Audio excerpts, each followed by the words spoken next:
Welcome to Taking Control of Your Financial Life podcast, providing the simple answers to the complex questions asked about your financial future.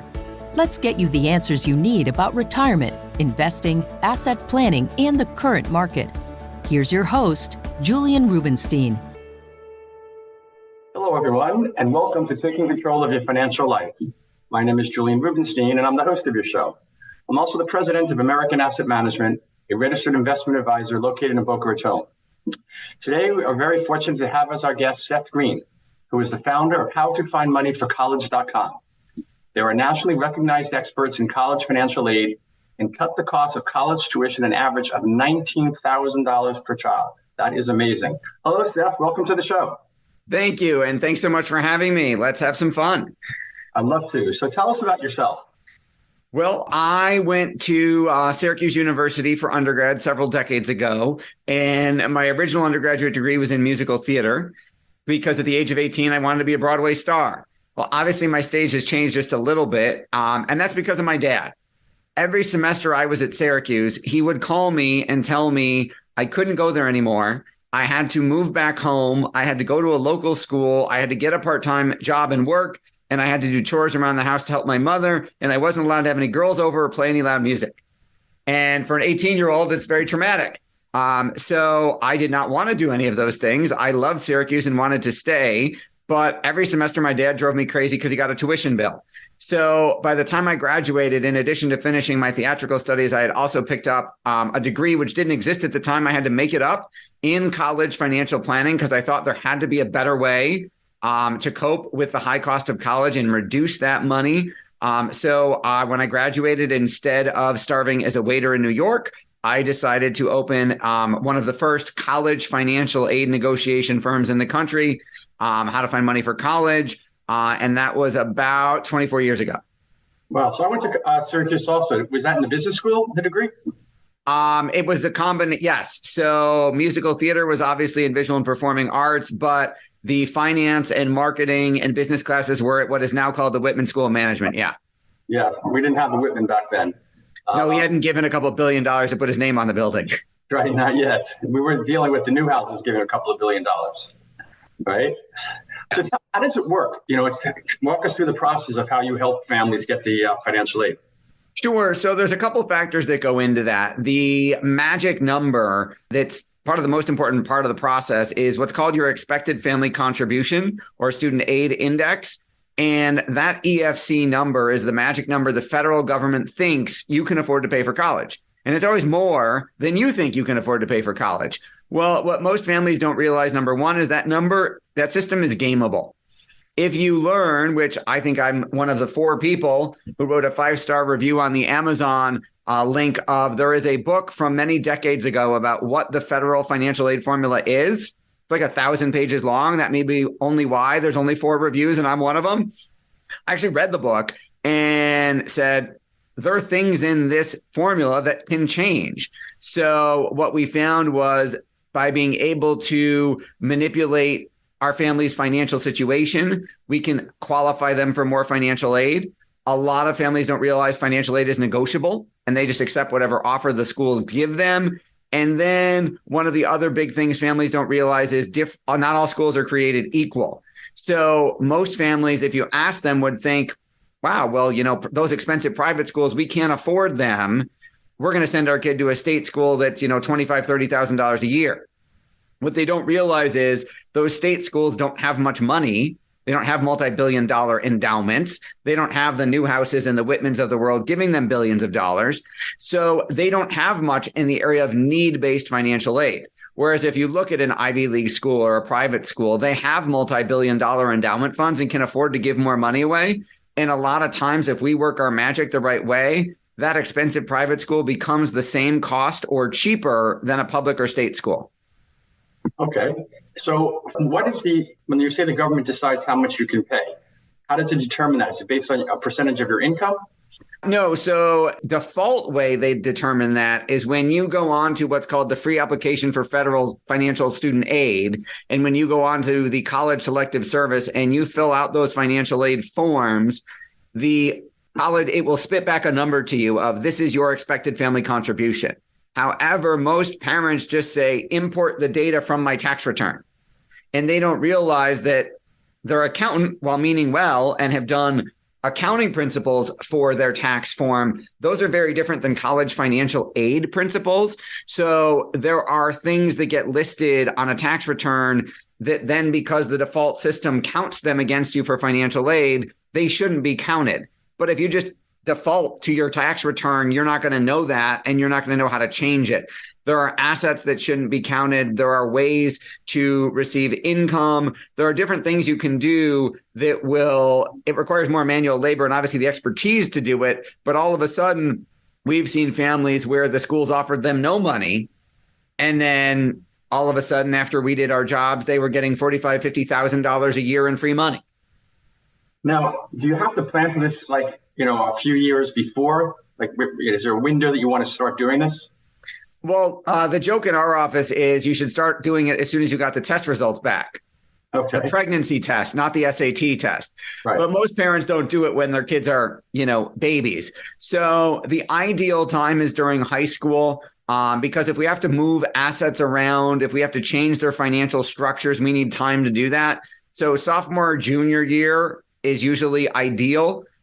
We have done it for some seniors. We have done it for people who are freshmen in college. Those are what we call really late stage financial aid planning. It's a lot harder to pull off a miracle then. Sophomore, junior year is much better. And is there a maximum income that you don't even bother with?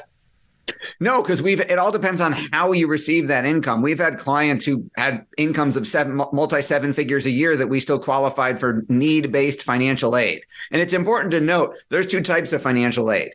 We're talking about need-based, which is a financial formula, which is the government system, which is, for all intents and purposes, somewhat manipulatable. Now, merit-based financial aid is based on your kids' grades, their SAT scores, their extracurriculars. That's subjective. There's no formula for that. That's not our area of expertise. We do have a relationship with an admissions firm that helps in that department, but we are strictly need-based financial aid. Okay. What are the biggest mistakes people make when applying for financial aid? No, biggest one is they don't apply at all. We get a handful of clients every single year who will call us frantic at the last minute and say, the school offered us nothing. What do we do? And the first question we ask is, well, did you fill out the financial aid forms? And they say, well, no, I thought I made too much money. Or no, my regular financial advisor said I wouldn't get any aid, so I didn't bother. Or we had them, whatever that reason is. And a lot of times, if we go back in time and then fill out those financial aid forms, they are pleasantly surprised to find out that they actually did qualify for money. They just assumed they wouldn't. So the biggest mistake is not applying at all. And then the second biggest mistake would be just importing the data from your tax return without looking at what should actually go where on the financial aid applications. And then the third one would be not looking at the schools, not looking at what percentage of your need will they meet. There's no point if there's a school that says, like, for example, SUNY Buffalo, where I live, meets 0% of your financial need. They have merit money for academics and athletics, but they have zero need-based money. So if you can't afford the $25,000, $30,000 a year, if your kid's going to live on campus, there's no point in applying unless you're expecting them to give you a free ride academically. Now, if you look at, say, a school, an Ivy League school, they may meet 100% of your need. So it may turn out that, again, that pricey education is actually cheaper than a public school. So okay. I would say those are probably the three biggest mistakes. No, it's interesting you say the Ivy. So what tips do you have for applications and essays? Because getting into an Ivy is no small feat, right? I remember when my own kids were going to college, the head of admissions from Yale spoke and said if they wanted to put a freshman class of all valedictorians with perfect SAT scores, they could fill the class up multiple times. Correct. And it's, my son is going through that right now. He's a sophomore, but he's got a couple Ivy League schools on his wish list. And, he's in the top 5 in his class, and he's a sophomore, so we don't have his SAT scores yet. But we are having that conversation of everyone at Cornell will be just as smart as you. So In terms of, again, we're experts on the financial side. I'm happy to refer anyone to the admissions company that we recommend. They're the experts on how to get in. We're the experts on how to pay for it. But one of the things we've learned is if you apply early decision, it significantly increases your chances of getting in versus if you apply regular admission. Number two, you've got to find ways to stand out. If everyone is going to have, a 3.9 something or a 4.0 GPA, and they're going to be first chair violin and whatever else, then it may be the essay that makes the difference. And there's things you can do in the essay section. Like, for example, don't send it with a signature request on it in the mail, because they get thousands and thousands a day. And if you say, I want someone to sign for it so I know they got it, well, that poor receptionist now has to sit there for 8 hours a day and just sign her name 1,000 times. So don't do that. There's things like follow the directions on the actual essay. And there are tons every year that don't follow directions. So there's a lot of little tips and tricks that the admissions company that we work with could tell you in terms of how to put your best foot forward and how to stand out when you fill out that application and write that essay. Yeah. Have there been any changes in the law when it comes to college and student loans? All the time. So almost every bill that gets passed, one of the many provisions in it will be for college financial aid. So there have been a huge number of changes in the last couple of years. You had Biden trying to make community college, the first 2 years of community college, free. You had him requesting $80 billion to help minority-specific colleges. They've thankfully raised the amount of the Pell Grant every year. It's not much, but it's free money. There are changes all throughout the year. There was a huge one recently. It used to be that your expected family contribution, the amount you were liable for, got split by how many kids you had in school at the same time. So I have 3 kids, and the years apart they are, for a large period of time, I will have 2 kids in school overlapping. So if my EFC was $30,000, it used to be, it got split by 2 and it was $15,000 per kid, which made me eligible for a lot more financial aid. They got rid of that, which means instead of getting split, it would get doubled. So instead of being liable for $30,000 for a household, I am now liable for $30,000 per kid, which is twice as much money. So we've got a petition going around on change.org because it was literally in the same bill where they said, let's make community college free. But if you've got kids overlapping in age, you lose that loophole. So they said they wanted to make it free, and then they made it more expensive for families who have kids similar ages. So we got about 70,000 signatures on change.org trying to get the government to change that law back. Okay, well, good luck with that. Thank you. And what is a Pell Grant? Pell Grant is one of the federal programs where you get gifted free money. Depending on, I think the max right now is about $6,000 that you can get. They raised it. It used to be a couple $1,000s. So I don't know how much of a dent it's going to make, but they can say they're trying to give away more money. And is it income based? Yeah. When you fill out the financial aid forms, you'll find out if you've gotten it. Got it. Okay. Now, I've heard about some college scams. Have you come across them? There are a lot of college scholarship scams. If you get, for example, an email that says you want a scholarship and you don't ever remember applying, it's probably a scam. If it's a scholarship and they tell you you have to pay to get it, it's probably a scam. If they tell you that if you didn't reach out to them, if you didn't find it, it's probably not accurate. If it sounds too good to be true, it probably is. We have on our website a list of reputable college scholarship databases that you can search to find scholarships that your child may be eligible for. You can search by school, you can search by major, you can search by ethnicity, you can search by what the kid is interested in. It's amazing how many scholarships are out there. There's literally multiple billions of dollars a year that never get claimed. Okay. So now, once people do get financial aid, where do you find most people making up the difference? So that's an excellent question. Part of our process is identifying schools that will give the kids enough aid that the parents can actually afford to pay for it. If there's a situation where they don't have that money, burning a hole in their bank account, a lot of times What we created was we analyzed every student loan in the country, both public and private.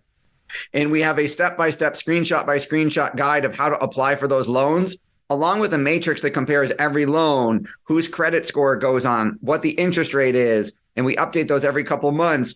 And then when do interest payments start? When do principal payments start? So that you can really evaluate and say, how do I get the cheapest cost to borrow the money to pay for college? Because the Parent Plus loan, which is the most common one, which is a government-sponsored loan, may not always be the best choice.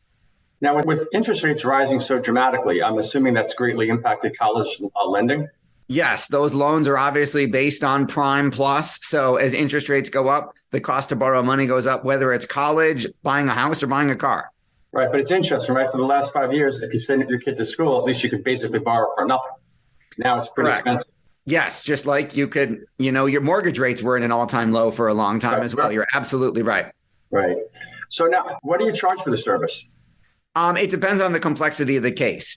So there are parents who don't need as much help. And then there are parents where their financial situation is a lot more complicated and we've got to do a lot more work and work with their financial advisor to pull that off. So, we've had cases range anywhere from, a couple $1,000s to in the tens of thousands of dollars, depending on how much work we've got to do. Okay. Is the initial consultation free? Yes, absolutely. And on that initial consultation, nothing will be sold. The whole point of that call is to calculate your expected family contribution, see what that number is and what you're eligible for, and then see what we can, if anything, do to move the needle. Because if we can't help you, we'll tell you right away. And our service is guaranteed, so we have to make sure we can deliver what we promise. Okay, so how do people get in touch with you if they want to take advantage of that free meeting? Yep. If you go to howtofindmoneyforcollege.com/training, you will also get access to a recent training webinar we did about secrets to both admission and college financial aid. You can watch the recording and then schedule a time for that initial college cost analysis. All right, great. Well, I want to thank you for being on the show. It's a very different show, very informative to a select number of clients who are in this position where the kids are getting ready to go to college. So I'm sure they'll greatly appreciate the information. Well, thanks for having me on. Thank you for tuning in to Taking Control of Your Financial Life. For more information about today's topics, please visit or check the show notes for more important information and links. Share, rate, and review this show on Apple Podcast or wherever you get your podcasts. Thanks for listening.